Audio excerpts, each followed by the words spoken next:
Good afternoon. Good afternoon naman sa. Good afternoon, everyone! Ayan, so magandang hapon sa inyong lahat. My name is Nawab Bandala, representing the Group 4. So first, for the question number 1, what are the environmental issues, or challenges, and other social issues affecting you and your organizations in the Mindanao region? So we have listed here 5 issues that speak in English, oy. So, nag-list make 5 ka environmental issues here na nakita na mo sa mga community, particularly in Jansan. So, we have here the lack of educational awareness about preserving good quality environment, source of funds, drainage, water pollution, and support. So, nanong gilis man jud ako ni kanay man jud among nakita out of the many issues there. Kanong kanila man jud among gifokusan kay tungod sa lack of educational awareness about preserving good quality environment.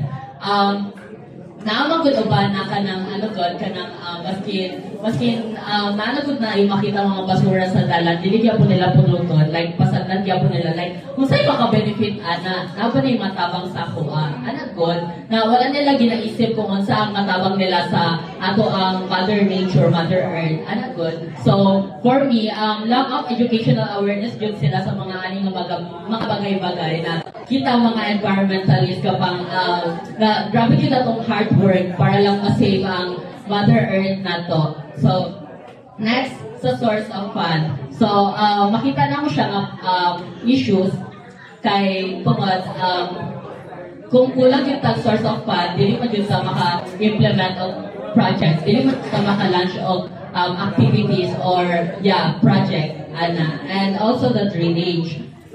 So, we have seen that, kita diri ang mga actually, dapat ang majority yun diri ang mga taga-Jansan, no? Na makita man yun nato na ang drainage yun diri sa may Labangal Banda and I don't know lang sa Uban Barangay kay sa Bula ba?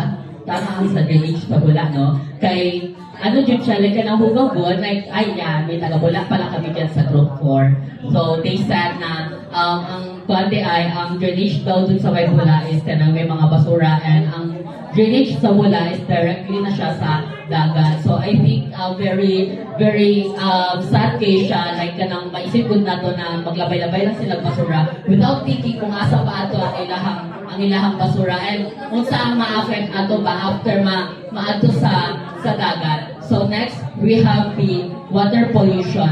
When we say water pollution, ano sa yun inyong maisip?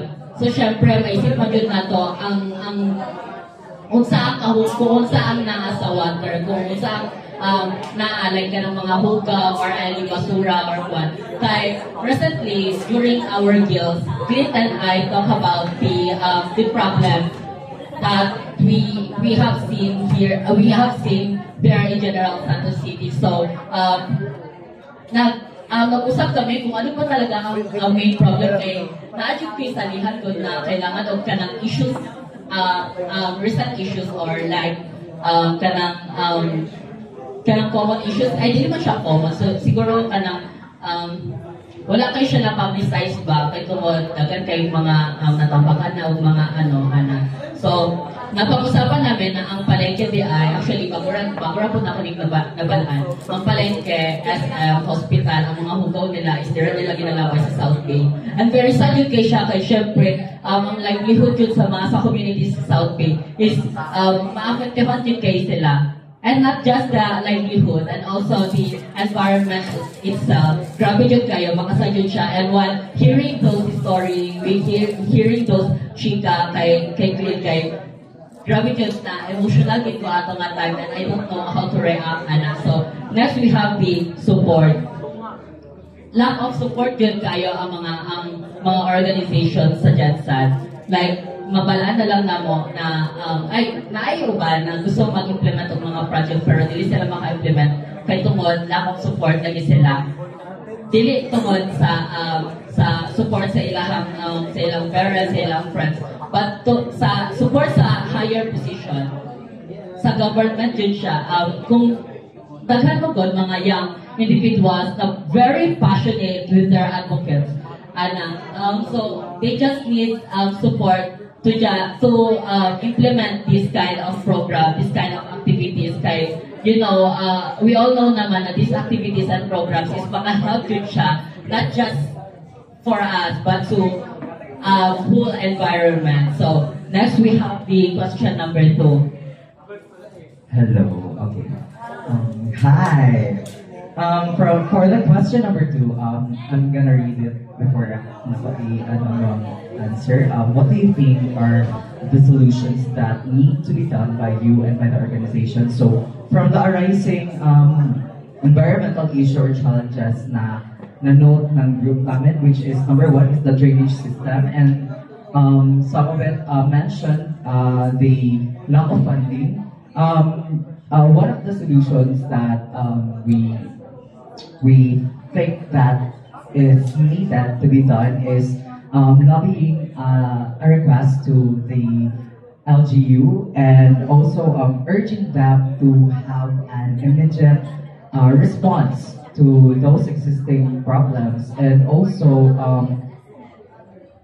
in the funding matter, we need to have a strong kind of governance wherein it is a rising joke. Wag na nating itanggi that in Gensan, if dili mag-align sa ilahang tumong ang inyong project, dili nila na-funded. So I think they need to we need more, or we need them to support us even if wala nag-coincide ang ilahang because what we do is for the people, hindi hapon.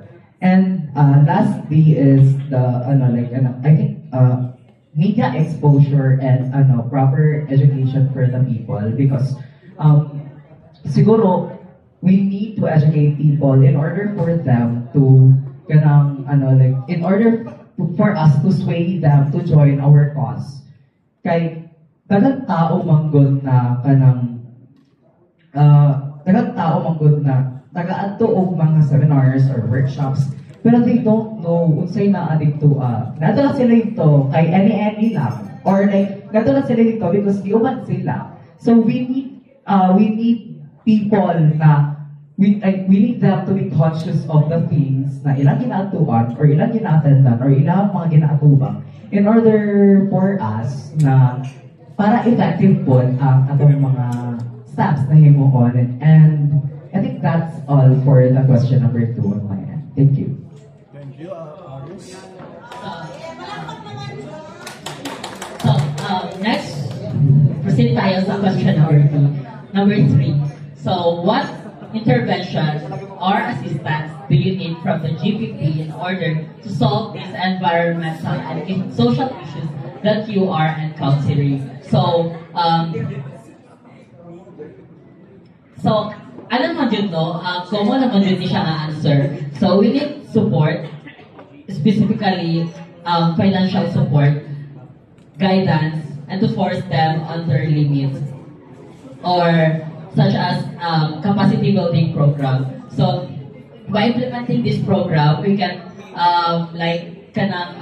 mabuild ko ang ilahang self para at least maging voice, and also hindi lang dumalo sa mga event na for the sake sa certificate, for the sake na nag-participate sila. Dili naman dito ito na matanggi na naadyo mga uban na ato na lang sila dito sa event because may certificate sila na matanggap, na meron silang na malagay nila ito sa affiliation nila, kaya credentials. So, very sad kay siya kung ingana ang mga utok sa mga tao. Then, for that, kung mag-build tayo ng, kung i-build natin ang capacity pa nila, is, doon natin makikita ang progress ng community. So, that's all. Very thank you.